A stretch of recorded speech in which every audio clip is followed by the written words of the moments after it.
Good morning વિદ્યાર્થી મિત્રો.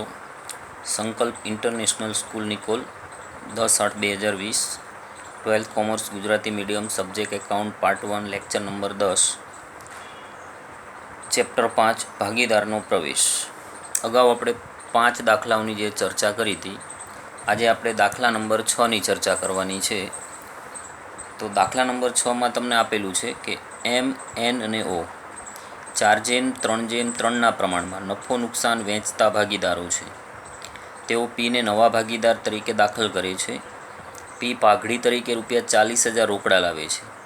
પીના પ્રવેશ બાદ નવું નફા નુકસાનનું પ્રમાણ 1:1:2:1 નક્કી કરવામાં આવ્યું.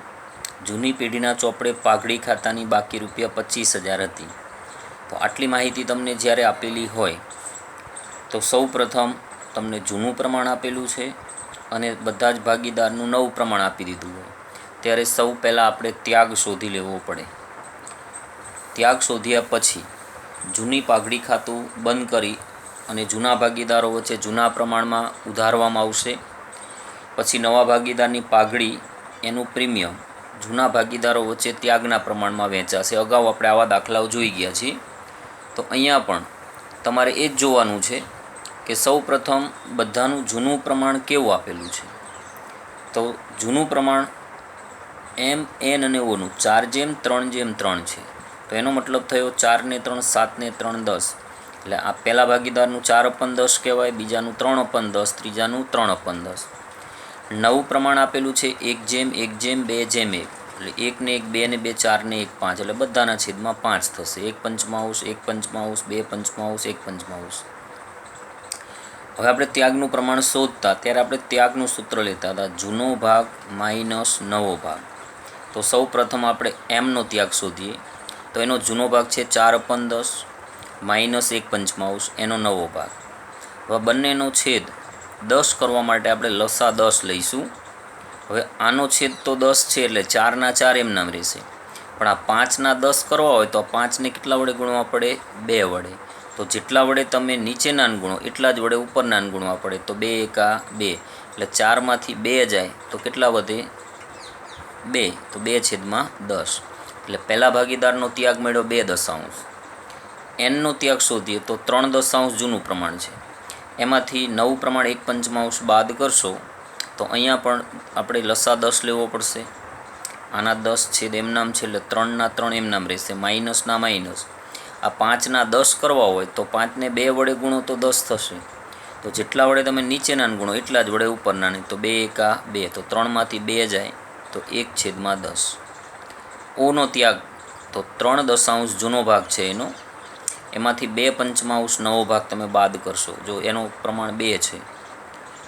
હવે તમે 3 દશાંશમાંથી 2/5 બાદ કરો તો આનો પણ છેદ કેટલો લેવો પડશે? 10. આ 3ના 3 એમ નામ. અહીંયા તમે 5ને 2 વડે ગુણો તો ઉપરનાને 2 વડે ગુણવા પડે. તો 2 દુ 4. તો અહીં 3 માઇનસ 4 એટલે -1 દશાંશ આવ્યું. તો ઓ કોઈ ત્યાગ નથી કરતો પણ શું મેળવે છે? લાભ. તો અગાઉ પણ આ એક દાખલામાં આવી ગયું હતું કે જૂનો ભાગીદાર પણ નવા ભાગીદારના પ્રવેશ વખતે જો પ્રમાણ બદલાતા લાભ મેળવનાર બનતા હોય તો એણે પણ પેઢીમાં પ્રમાણસર પાઘડી લાવવી પડશે. તો અહીંયા ત્યાગ કરનાર માત્ર એમ અને એન છે. હવે ઓ છે એ લાભ મેળવે છે. હવે પીના ભાગની પાઘડી આપણને આપી દીધી છે 40,000. તો પહેલાં આપણે પેઢીની પાઘડી શોધવી પડે. તો પેઢીની પાઘડીનું સૂત્ર આપણે એવું બનાવી શકાય કે પીના ભાગની પાઘડી બરાબર પેઢીની પાઘડી ગુણ્યા પીનો ભાગ.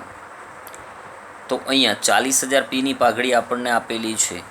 પેઢીની પાઘડી આપણને ખબર નથી પણ નવા ભાગીદારનો ભાગ 1/5 થશે. અહીંયા તમે જોશો તો 1:1:2:1 ટોટલ થશે 5 એટલે 1/5.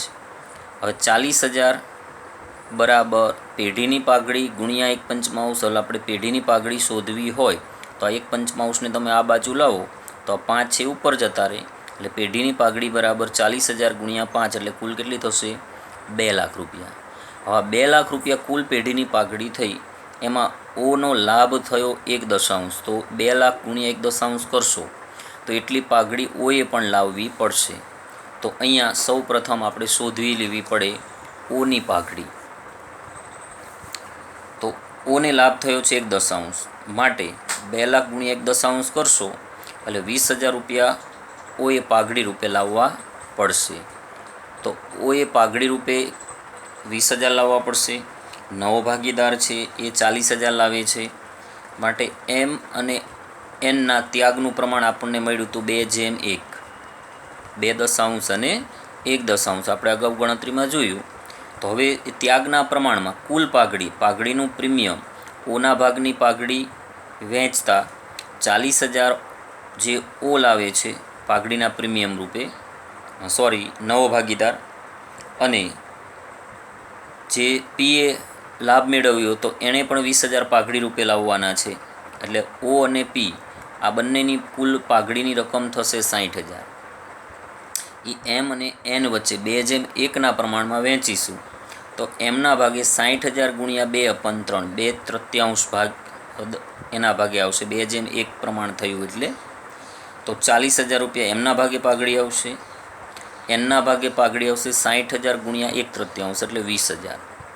હવે એમ, એન અને ઓ અને પીની પેઢીની આમનોંધ આપણે લખવાની થાય. તો સૌ પ્રથમ આપણને જે જૂની પાઘડી 50,000 આપેલી છે પેઢીના ચોપડે, નવો ભાગીદાર જે આવે છે એના પ્રવેશ પહેલાં, એ પહેલાં પાઘડી ખાતું બંધ કરી અને જૂના ભાગીદારોના ખાતે ઉધારી દેવું પડે. તો અહીંયા પહેલી આમનોંધ જે થશે એ આમનોંધ લખાશે 3 જૂના ભાગીદાર એમના મૂડી ખાતે ઉધાર, એનના મૂડી ખાતે ઉધાર, ઓના મૂડી ખાતે ઉધાર, તે પાઘડી ખાતે જમા. તો જૂની પાઘડી આપણને આપેલી છે 50,000. આ 50,000 રૂપિયા છે એ જૂના પ્રમાણમાં વહેંચાશે. તો જૂનું પ્રમાણ આપણને આપેલું હતું 4:3:3. તો 50,000ને તમે 4:3:3 હિસ્સે વહેંચશો તો એમના ભાગે આવશે 20,000, એનના ભાગે આવશે 15,000 અને ઓના ભાગે આવશે ઉધાર 15,000. તો ત્રણેયના મૂડી ખાતે ઉધાર અને પાઘડી ખાતે શું થશે? જમા. હવે નવો ભાગીદાર જે પોતાના ભાગની પાઘડીની રકમ રોકડમાં લાવે છે, તો એ રોકડમાં 40,000 રૂપિયા લાવે છે, આપણને કહેલું છે. તો 40,000 રૂપિયા રોકડા લાવશે તો એટલી પેઢીમાં રોકડ આવે. એટલે બીજી આમનોંધ જે લખવાની થશે એ લખાશે રોકડ ખાતે ઉધાર, તે પાઘડીના પ્રીમિયમ ખાતે જમા, અને એ રકમ આવશે કેટલી? 40,000 રૂપિયા પૂરા. હવે આ 40,000 રૂપિયા રોકડ પાઘડીના પ્રીમિયમની આવી અને ઓ પોતાના ભાગે 20,000 પાઘડી જે લાભના પ્રમાણમાં લાવશે, એટલે 40,000 અને 20,000 એ રકમ એમ અને એન વચ્ચે 2:1 પ્રમાણમાં વહેંચાશે. તો હવે ત્રીજી આમનોંધ જે લખવાની થશે એ લખાશે આ પાઘડીનું પ્રીમિયમ જે અહીંયા જમા કર્યું હતું એ આપણે શું કરતા? ઉધાર. પછી ઓ 20,000 રૂપિયા લાવવાના છે એના મૂડી ખાતામાંથી ઉધાર હશે. તો ઓના મૂડી ખાતે ઉધાર 20,000, તે એમના મૂડી ખાતે, તે એનના મૂડી ખાતે. તો આ કુલ 60,000 રૂપિયા આપણે વેચ્યા હતા. એમના ભાગે 40,000 આવે છે અને એનના ભાગે 20,000. તો તે એમના મૂડી ખાતે 40,000, તે એનના મૂડી ખાતે 20,000. તો આવી 3 આમનોંધો આ રીતે લખાશે. તો પહેલાં જૂની પાઘડી ખાતું બંધ કરવાનું, પછી રોકડ રૂપે જે પાઘડીનું પ્રીમિયમ લાવે છે રોકડ ખાતે ઉધારી પાઘડીના પ્રીમિયમ ખાતે જમા કરવાનું, અને એ જ પાઘડીનું પ્રીમિયમ જૂના ભાગીદારો વચ્ચે ત્યાગના પ્રમાણમાં જમા અપાશે. પણ જો કોઈ જૂનો ભાગીદાર પણ લાભ લેનાર બનતો હોય તો એના મૂડી ખાતે રકમ ઉધારી અને ત્યાગ આપનાર ભાગીદાર છે એના મૂડી ખાતે શું થશે? જમા. તો આ રીતે દાખલા નંબર 6 છે એની ગણતરી અને આમનોંધ લખાશે. હવે આપણે જોઈએ દાખલા નંબર 7. તો જે 7મો દાખલો છે એના અંદર જે તમને માહિતીઓ આપેલી છે એ આપણે જોઈએ. બી અને સી એક પેઢીના ભાગીદારો છે. ડીને નવા ભાગીદાર તરીકે પેઢીમાં દાખલ કરે છે. ડી મૂડી પેટે રૂપિયા 50,000 અને પાઘડી પેટે તેના ભાગ રૂપિયા 20,000માંથી 14,000 રોકડમાં લાવે છે. અહીંયા કુલ નવા ભાગીદારે પાઘડી પેટે લાવવાની જે રકમ છે એ 20,000 છે, એમાંથી કેટલા રોકડા લાવ્યા? 14,000. તો બાકીના 6,000 છે એ રકમ એના મૂડી ખાતામાંથી ઉધાર હશે. તો અહીંયા તમને બી અને સીનું જૂનું પ્રમાણ આપેલું નથી. જૂનું પ્રમાણ જ્યારે ન આપેલું ત્યારે આપણે સરખું ધારવાનું. તો બી અને સીનું જૂનું પ્રમાણ કેવું ગણવાનું? 1:1. નવું પ્રમાણ કે ત્યાગનું પ્રમાણ આપેલ નથી એટલે જૂનું પ્રમાણ એ જ શું ગણી લેવાનું આપણે? ત્યાગનું પ્રમાણ, તો ત્યાગનું પ્રમાણ પણ કેવું થશે? 1:1, અથવા જૂનું પ્રમાણ એ પણ 1:1. હવે બી, સી અને ડીની પેઢીની આમનોંધ લખવી હોય તો પહેલી આમનોંધ જે લખવાની થશે એ કુલ રૂપિયા મૂડી પેટે ડી લાવે છે 50,000 અને પાઘડી રૂપે રોકડ કેટલી લાવે છે? 14,000. એટલે કુલ પેઢીમાં રોકડ આવશે 64,000. તો અહીંયા પહેલી આમનોંધ લખાશે રોકડ ખાતે ઉધાર 64,000, તે ડીના મૂડી ખાતે 50,000, તે પાઘડીના પ્રીમિયમ ખાતે 14,000. પણ ખરેખર ડીએ પાઘડી રૂપે કુલ 20,000 લાવવાના હતા, એમાંથી 14,000 રોકડા લાવ્યા, હજી બાકીના 6,000 જે આ ડીના મૂડી ખાતે 50 જમા કર્યા છે એમાંથી ઉધાર હશે. એટલે બીજી આમનોંધ લખાશે પાઘડીના પ્રીમિયમ ખાતે ઉધાર, જે રકમ જમા હતી એ પ્લસ 6,000 જે ખૂટે છે એ ડીના મૂડી ખાતે જે જમા હતા એમાંથી ઉધારી અને એટલી મૂડી ઘટાડી દેવામાં આવશે. એટલે ડીના મૂડી ખાતે ઉધાર 6,000, તે બી અને સી વચ્ચે આ કુલ રકમ 20,000 વહેંચાશે. તે બીના મૂડી ખાતે, તે સીના મૂડી ખાતે. 14 ને 6 20, 20,000 રૂપિયા ત્યાગના પ્રમાણમાં. તો ત્યાગનું પ્રમાણ એ જૂનું પ્રમાણે ગણવાનું છે, તો એ રકમ થશે કેટલી? 10,000. તો ટોટલ જે 20,000 રૂપિયા છે એ બે વચ્ચે સરખા ભાગે વહેંચાશે. તો આવી બે જ આમનોંધ લખાશે, જેટલી રોકડ લાવે છે એ રકમની અને પાઘડીનું પ્રીમિયમ જે રોકડમાં લાયા અને ખૂટતી રકમ મૂડીમાંથી ઉધારી અને જૂના ભાગીદારો વચ્ચે ત્યાગના પ્રમાણમાં વહેંચી આપવામાં આવી એની આમનોંધ લખાશે. ત્યાર પછી છે દાખલા નંબર 9. તો 9મા દાખલામાં પણ એવી જ માહિતી થોડી ટૂંકમાં આપી છે. આપણે એક દાખલો લઈ લઈએ કે એ અને બી 3:2ના પ્રમાણમાં નફો નુકસાન વહેંચતા ભાગીદારો છે. સીને 1/5 ભાગે પેઢીમાં નવા ભાગીદાર તરીકે દાખલ કરવામાં આવ્યો. સી મૂડી પેટે રૂપિયા 30,000 રોકડમાં લાવે છે, પરંતુ તેના ભાગની પાઘડીના રૂપિયા 10,000 રોકડમાં લાવતા નથી. અહીંયા 20,000માંથી 14,000 લાવ્યા હતા, અહીંયા પૂરેપૂરા 10,000 રોકડમાં લાવતા નથી, તો મૂડીમાંથી ઉધાર હશે. તો અહીંયા જોવા જઈએ તો ત્યાગનું પ્રમાણ એ જૂનું પ્રમાણ જ ગણાશે. તો જૂનું પ્રમાણ આપણને આપેલું છે કેવું? 3:2. હવે આપણે એના ભાગે પાઘડી, તો 10,000માંથી એને 3/5 મળશે અને બીના ભાગે પાઘડી 10,000માંથી 2/5 મળશે. એટલે એકને 6,000 મળશે, એકને 4,000. હવે એની કેટલી આમનોંધ લખવાની આવશે? 2.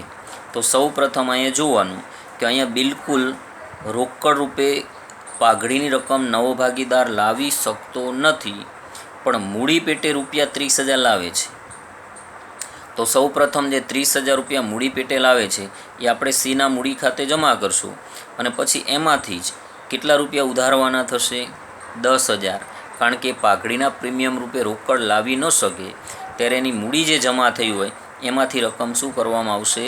ઉધારવામાં આવશે. તો આ ખાસ ધ્યાન રાખવાનું.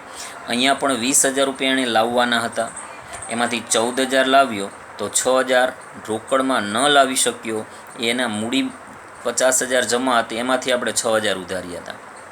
અહીંયા બિલકુલ નથી લાવી શકતો 10,000 રોકડા, બરાબર, રોકડમાં લાવતો નથી એવું કહ્યું છે. એટલે આપણે પૂરેપૂરી રકમ 10,000 સીની જે મૂડી જમા હશે 30,000 એમાંથી શું કરવામાં આવશે? ઉધારવામાં આવશે. તો આ રીતે ખાસ ધ્યાન રાખવાનું, જેટલી રોકડમાં રકમ પાઘડી રૂપે લાવે એ પાઘડીના પ્રીમિયમ ખાતે જમા થાય અને કુલ પાઘડીમાંથી જેટલી રકમ એ ન લાવી શકે એની મૂડી જે જમા હોય એમાંથી ઉધાર થશે. તો અહીંયા આપણે રોકડ રૂપે મૂડી કેટલી આવે છે? તો કે 30,000. તો સૌ પ્રથમ મૂડી ખાતે રકમ સીના મૂડી ખાતે જમા કરી અને રોકડ ખાતું ઉધારવામાં આવશે અને પછી એમાંથી 10,000 રૂપિયા ઉધારી અને ભાગીદારોના મૂડી ખાતે શું કરવામાં આવશે? જમા કરવામાં આવશે.